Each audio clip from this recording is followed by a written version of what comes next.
Aceh, belajarlah dari Papua.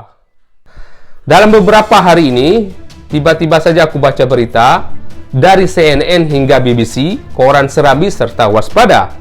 Beritanya menyebar ke luar negeri melalui internet di alam maya. Berita jauh dari Manokwari, sahabat Aceh, bangsa Papua. Sudah terjadi berkali-kali situasi di Papua mulai membara. Rakyat di sana mulai unjuk gigi, turun ke jalan bersama mahasiswa. Inilah yang sangat dinanti-nanti bangsa Papua, rumpun Melanesia, itu semua demi harga diri karena dizalimi Indonesia Jawa. Mahasiswa Papua sangat pemberani, terutama mereka yang di Surabaya. Meskipun mereka diintimidasi, solidaritas mereka luar biasa. Lihat saja apa yang terjadi dari pejabat sampai rakyat jelata. Mereka bersatu untuk demonstrasi melawan penjajah Indonesia Jawa.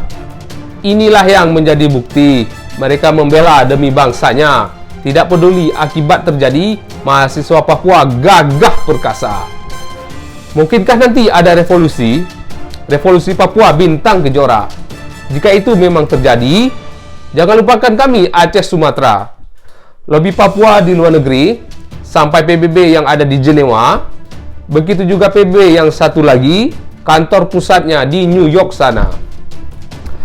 Bila Aceh hendak berdiri sendiri, belajarlah dari bangsa Papua.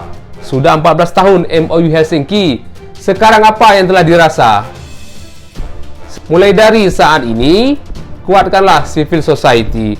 Aktivis sipil susun strategi untuk melawan hegemoni Jakarta. Buka mata, buka komunikasi. Lihatlah Papua semakin nyata. Aceh sendiri, tunggu apa lagi? Puluhan tahun ditipu, tidak pernah jera? Mungkin kalian punya teori sendiri. Indonesia itu seperti Yugoslavia. Indikatornya krisis ekonomi, lama-kelamaan akan bubar juga. Kalau teori itu dijadikan filosofi, apakah kalian siap sedia? Siapa tahu di kemudian hari, Indonesia itu akan tinggal nama.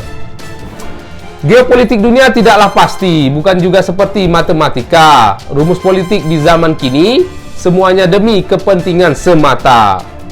Walaupun demikian, saudara-saudari, bangsaku Aceh dimanapun berada, meskipun kita berbeda generasi, jangan pernah berhenti melawan Jakarta.